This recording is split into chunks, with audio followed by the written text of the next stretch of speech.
இந்த டுட்டோரியல்ல நம்ம பார்க்க போறது important questions for CCS 340 cyber security. இதில் ஃபர்ஸ்ட் யூனிட் பார்த்தீங்கன்னா நிறைய இம்பார்ட்டன்ட் கான்செப்ட்ஸ் இருக்கு. அதனால கண்டிப்பாக 4 or 5 கொஸ்டின்ஸ் இந்த யூனிட்ல நீங்கள் படிச்சுட்டு போகணும். ஸோ அதில் ஃபர்ஸ்ட் கொஸ்டின் பார்த்தீங்கன்னா இந்த cyber security, history of internet, impact of internet, then CAA trial. So இந்த 4 சப்டாபிக்கையும் சேர்த்து ஒரே கொஸ்டினாக படிச்சுக்கோங்க. ஸோ எல்லா சப்டாபிக்கும் ஷார்ட் நோட்ஸ் மாதிரி படிச்சு வச்சுக்கோங்க. இதை மொத்தமாகவும் கேட்பாங்க, அப்படி இல்லைன்னா ஸ்ப்ளிட் பண்ணி ஏதாவது 2 சப்டாபிக் கூட கேட்கலாம். ஒரு 6 மார்க், ஒரு 7 மார்க் அந்த மாதிரி. தென் செகண்ட் கொஸ்டின் பார்த்தீங்கன்னா reason for cyber crime, then need for cyber security, then history of cyber crime. So இதுலேயுமே 3 சப்டாபிக் இருக்கு. ஸோ ஒவ்வொரு சப்டாபிக்கையும் ஒரு 7 மார்க், 8 மார்க் அந்த மாதிரி எழுதுற அளவுக்கு கண்டென்ட்டை படிச்சுக்கோங்க. ஸோ சேர்த்து கேட்கும்போது கொஞ்சம் கம்பைன் பண்ணி 13 மார்க்குக்கு எவ்வளோ எழுதணும்னு பார்த்து அதுக்கு ஏற்றாப்புல கண்டென்ட் எழுதுங்க. தென் தேர்ட் கொஸ்டின் வந்து classification of cyber crimes. Then fourth question cyber laws, the Indian IT act. So இந்த யூனிட்ல இந்த ஃபர்ஸ்ட் 4 கொஸ்டினுமே நீங்க கண்டிப்பா படிக்கணும். இன்னொரு கொஸ்டின் படிக்க முடியும் அப்படின்னா அந்த 5th கொஸ்டினா cyber crime and it's punishment, அதையும் படிச்சுக்கோங்க. இந்த 5 கொஸ்டின் நீங்க படிச்சிட்டீங்க அப்படின்னா எப்படியும் நீங்க ஒரு பிக் கொஸ்டின் இந்த யூனிட்ல அட்டன் பண்ணிடலாம். யூனிட் 2. ஸோ யூனிட் 2ல பார்த்தீங்கன்னா ஆக்சுவலாக இந்த 4 கொஸ்டினுமே இம்பார்ட்டன்ட் தான். ஸோ இதில் ஃபர்ஸ்ட் 3 கொஸ்டின் வந்து ரொம்ப ரொம்ப இம்பார்ட்டன்ட்.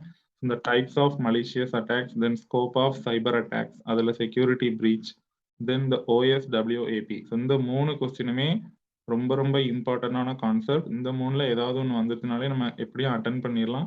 தென் ஒன் மோர் கொஸ்டினா அந்த கவுண்டர் மெஷர்ஸை கொடுத்துருக்கேன். ஸோ இப்போ இந்த 4 கொஸ்டின் நம்ம படிக்கும்போது எப்படியும் இந்த யூனிட்ல இருந்து நம்ம ஒரு பிக் கொஸ்டின் அட்டன் பண்ணிடலாம். தென் யூனிட் 3ல பார்த்தீங்கன்னா இந்த ஃபர்ஸ்ட் 2 கொஸ்டினுமே ரொம்ப இம்பார்ட்டன்ட் தான். Extracting information from email servers, extracting information from DNS. இந்த 2 கொஸ்டினுமே ரொம்ப ரொம்ப ரொம்ப இம்பார்ட்டன்ட். தென் தேர்ட் கொஸ்டின் பார்த்தீங்கன்னா இந்த banner grabbing and OS finger printing techniques அந்த கொஸ்டின். அதுக்கப்புறம் ஃபோர்த் கொஸ்டின் பார்த்தீங்கன்னா பிங் ஸ்வீப் டெக்னிக்ஸ். அப்போ எல்லாமே டெக்னிக்ஸ்னு இருக்கு. ஸோ எப்படியும் இதுல இருந்து சப்டாபிக்ஸ் கொடுத்தாவது ஒரு கொஸ்டின் கேட்டுருவாங்க.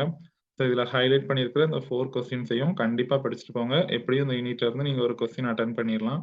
தென் யூனிட் 4. ஸோ யூனிட் 4 தான் இங்கே இருக்கிறதுலே கொஞ்சம் சின்ன யூனிட் அண்ட் ஈஸியான யூனிட்டும்.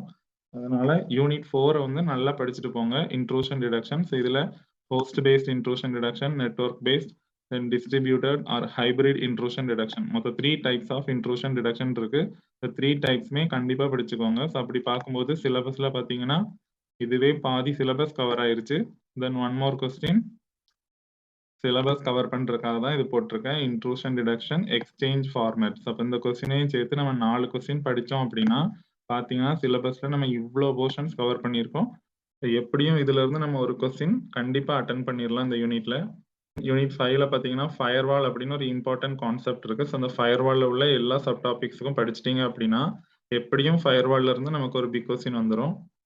பார்த்தீங்கன்னா firewalls and intrusion prevention systems, then அதில் need for firewalls, then firewall characteristics and access policy, types of firewalls. இந்த டைப்ஸ் ஆஃப் ஃபயர்வால்ஸ் வந்து ரொம்ப ரொம்ப இம்பார்ட்டன்ட்.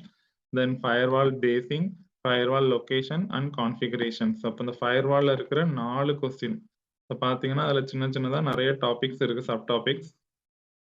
அதனால இந்த ஃபயர்வால் கான்செப்டை கம்ப்ளீட்டாகவே படிச்சுக்கோங்க. பார்த்தீங்கன்னா உங்களுக்கே தெரியும் இந்த யூனிட்ல ஃபயர்வால் கான்செப்டை நம்ம கம்ப்ளீட்டாக படித்தாலே யூனிட்ல 70% கவர் ஆயிடுச்சு. மிச்சம் 2 டாபிக் தான் நம்ம விட்டுருக்கோம். இந்த ஹைலைட் பண்ணியிருக்கிற 4 கொஸ்டின்ஸையும் கண்டிப்பாக படிச்சுக்கோங்க. எப்படியும் ஒரு பிக் கொஸ்டின் அட்டன் பண்ணிடலாம். ஒன் மோர் கொஸ்டின் என்னால் படிக்க முடியும் அப்படின்னு நினைக்கிறவங்க அந்த 5th கொஸ்டினை கூட படிச்சுக்கோங்க. Intrusion prevention systems.